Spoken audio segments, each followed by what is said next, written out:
Moving on, moving on. All right.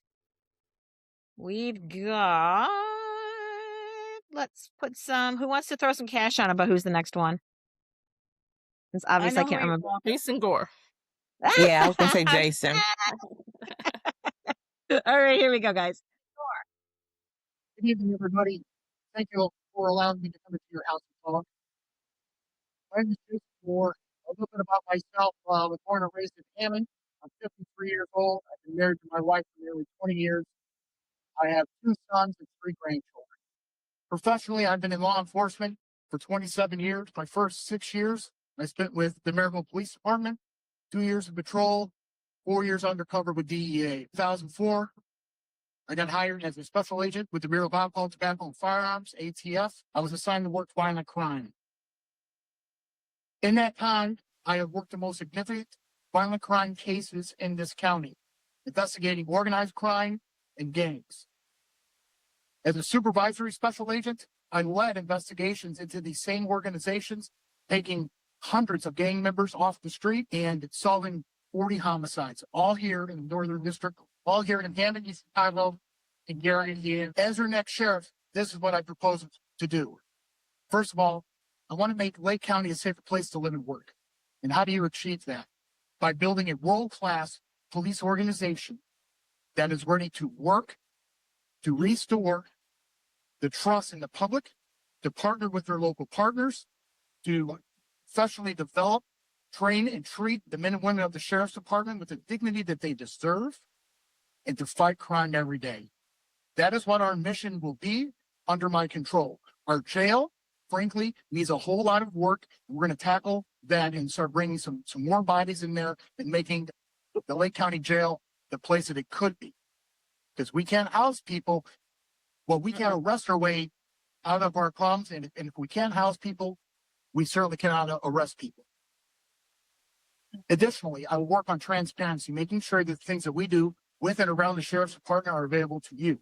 That includes commissary, that includes working with the public, that includes the day-to-day operations. It'll be available to you as a citizen to review and look at. Commissary funds will be managed in an appropriate and right way. It will be reported quarterly on the sheriff's website, and I will provide those reports to the Lake County Council and to Lake County Commissioners quarterly. Our goal is to tackle the problems that are going on in Lake County. Now, if you look at Munster, Highland, and Griffith, these are the communities. You guys are phenomenal communities, and the public safety is what builds your community and what will maintain your community. And working with the men and women of those police departments is crucial. It's something that I've already done. But we have to tackle things like cross-border violence, people coming over here and acting a fool.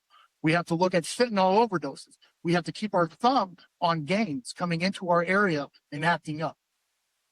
These are the things that I will focus on. These are the things that I've been able to do throughout my career, and I will continue as your next sheriff.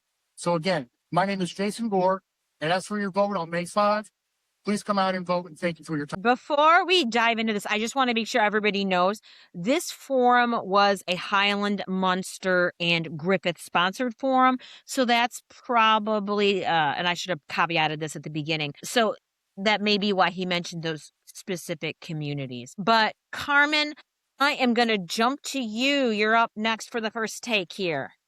Okay. All right. So, where I live, I could spit and hit the state line. And, I'm not one of those people that says, no Illinois people, blah, blah, blah. Or, yeah, you moved here. Don't bring your politics. I'm not one of those.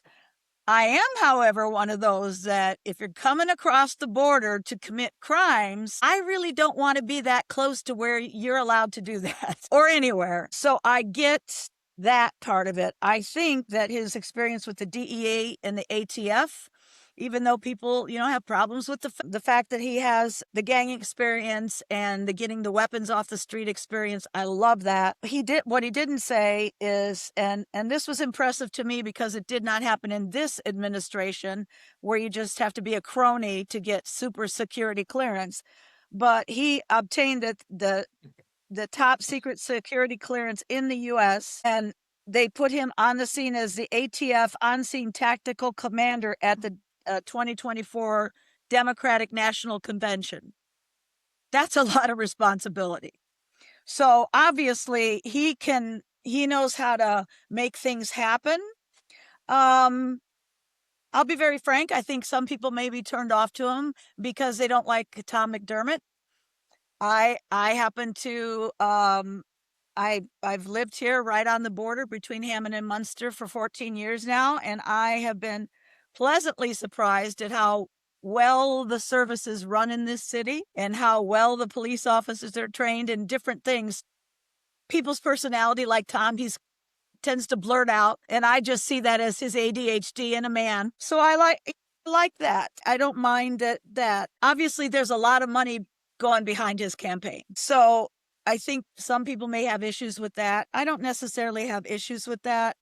The only thing is, what is his experience like Renee and Shannon both said, administratively? He's got a great resume in solving crimes, getting gangs off the street, homicides, organized crime, all of that. But where's the administrative ability? I don't see that anywhere on his really marvelous resume. Shannon, let's turn it over to you. Okay, sorry, my thing broke out for a minute. I agree with Carmen. I mean, the ATF experience, very impressive. And I was also impressed by, as you mentioned, the convention, the security, that's pretty cool. The money thing doesn't bother me either. I mean, he has someone helping him out, cool. But yeah, I just felt his experience was very limited. Like you said, there's no administrative experience, and then here's me being the broken record. He doesn't address mental health. That bothers me. He doesn't talk about I guess he does talk about drugs because coming across the border, but yeah, although I feel his resume is impressive, I feel it's very limited. Yeah, so the money stuff and his affiliation with Mayor Tom doesn't bother me. Like, all these guys got a patron or a sponsor somewhere. So I'm not that. We've been in Lake County politics for any period of time. That is not a thing. It's a thing, but it's not a thing, right? And I think his experience in federal law enforcement is impressive, and in some ways, I actually think that having that kind of externalized perspective and approach to law enforcement might be an advantage because of the shit show that the jail is right now. Oh my God. And law enforcement in Lake County is having that external perspective and not having that kind of political or personal relationship ties to like folks who are currently there might be helpful. But folks have said, like, where is his administrative experience coming from? I am absolutely sure Mayor Tom already has a staffing plan for him. Sure, I'm sure. But that being said, because it's not explicit, we're left to wonder what that looks like. And that's just not enough for me, just because of the complexities of the sheriff's job, especially in this moment when there's all of the candidates have listed a series of challenges that the incoming sheriff will have to face, and his resume doesn't match up with several of those kind of challenges. So This is one area that I do want to throw some of my perspective out, because I also am a cross-border person. I actually grew up home here in Munster, was on State Line Avenue right across from Lansing. Right. And if you live in any of the border things, you know that there's a certain code for people coming across the border. And Renee, that makes me very concerned when I hear language coming from these candidates where they're saying coming across the border, they mean black and brown people. yeah, they do. And I'm concerned about what that means about their perspective and how they'll be treating.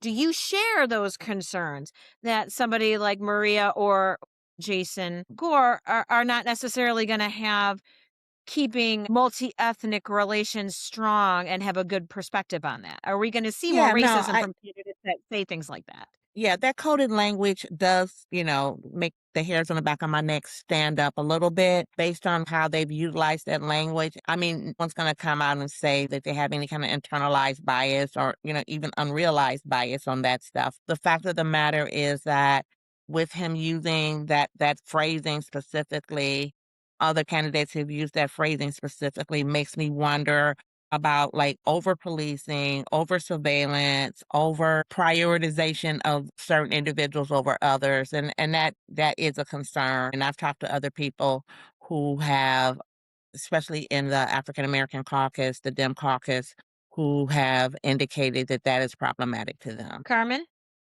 Um, I spend a lot of time online in different groups, and I noticed that language as well. Well, two things. The reason I brought up McDermott is because he seems to have some controversy. I don't find him controversial, but some people do. But what I notice is people that live in these communities, yes, that is absolutely a code word.